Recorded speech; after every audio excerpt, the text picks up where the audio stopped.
Well, imagine a group of strangers meeting in an underused corner of the city to make friends over bocce ball and popsicles. It's not a scheduled event, and it's not a members-only club for friendless popsicle lovers.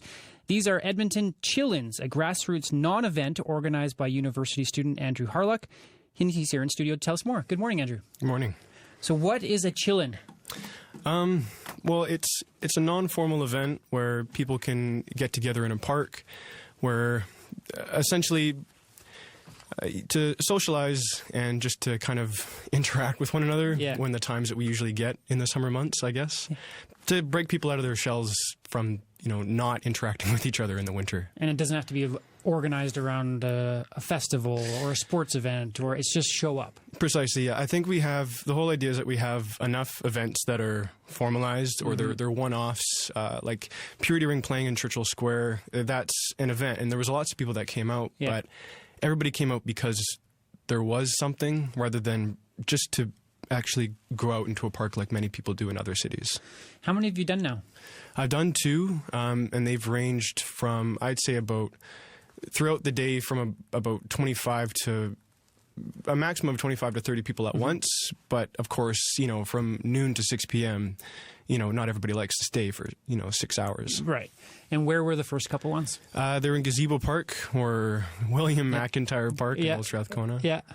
So they too were held in that one location. And what kind of vibe did it give off for the neighborhood? Well, the first one was interesting because, that's when we had the most popsicles. Yeah. And so popsicles are an integral piece. They actually, free things I found out is an integral part.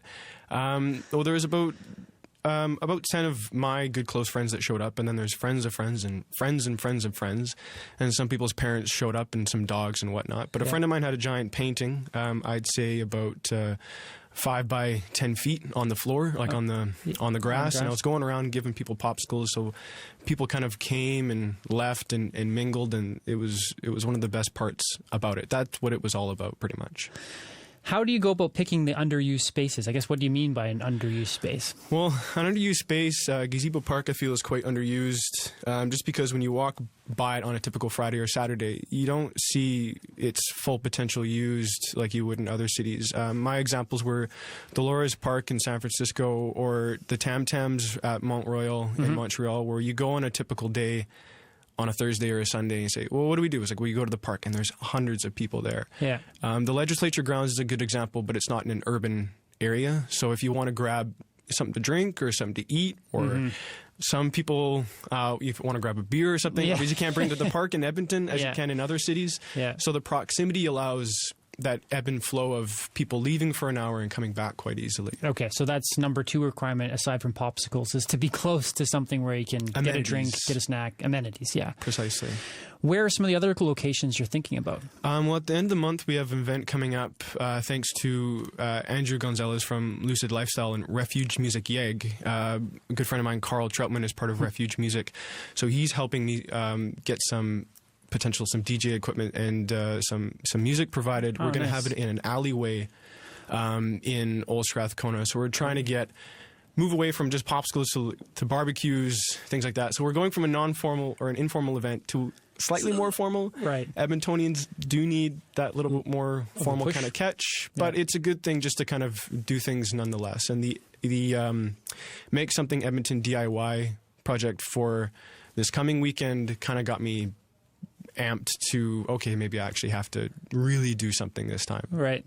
And alleyways for me are one of those unused, wasted spaces with so much potential. Why did you pick an alleyway? I've been to Istanbul, and so cafes and alleyways, there's something about an alleyway that is a tight urban space that makes you feel not claustrophobic, but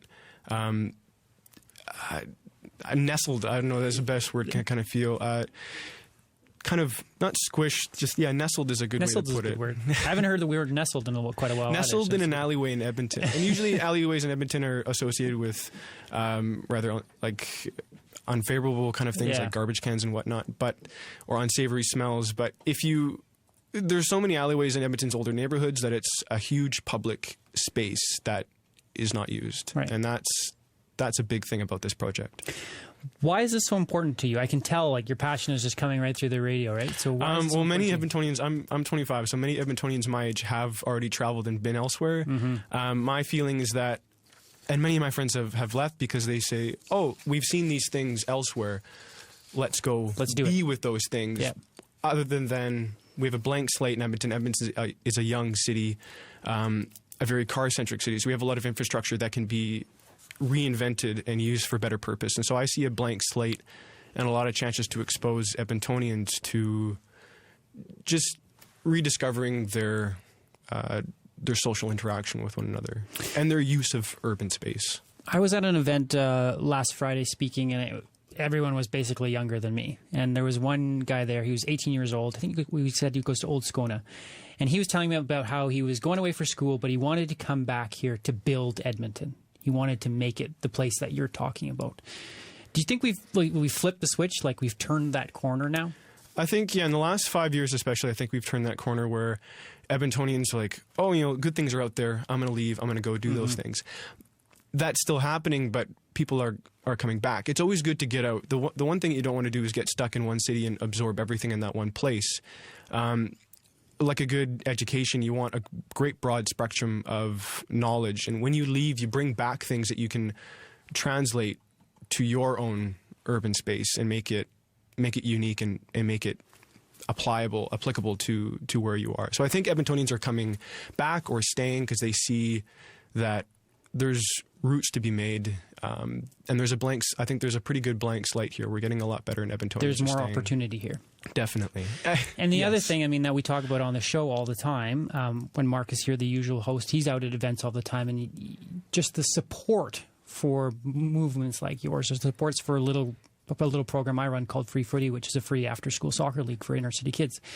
There's so many people out there looking to help, and I'm just wondering what your experience has been in the first two events of getting that kind of feedback and that support. There's a lot of help because people always, and actually Andrew Gonzalez was telling of Lucid, he was telling me this, is that everybody always says, yeah, let's get something done, and it's a one-off event, and it's like, oh, that was great, and then the steam runs out, and nobody's like, okay, well, let's do this. I chose every bi-weekly because it keeps it consistent. It's nicely spaced out.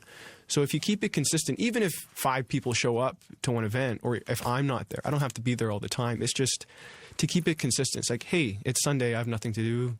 Oh, well, usually people show up at the park, and then it's just, you got to keep it consistent. You got to keep it moving. One-off events are always good, but the support to kind of keep it moving, especially with the younger demographic, it's always, well, there's nothing to do. Well, let's just go out and do something. Right. So remind us again, if someone wants to take part in the next Chill-In, where, when? It's going to be June 28th. Location yet undisclosed, but it's in the Old Strathcona area. Old Strathcona area, okay. And yeah, you can check us in at Edmonton Chillin' for the event that's going to be posted. I got a site viewing this weekend, so we'll post it by then. Great. Thanks so much for coming in. I love your passion. I love your energy. Love what you're doing. Hey, no worries. Thanks. Andrew Hawryluk is an Edmonton University student who is behind the Edmonton Chillin' initiative. June 28th is the next one, somewhere in Old Strathcona. Check it out, and you will find where it is.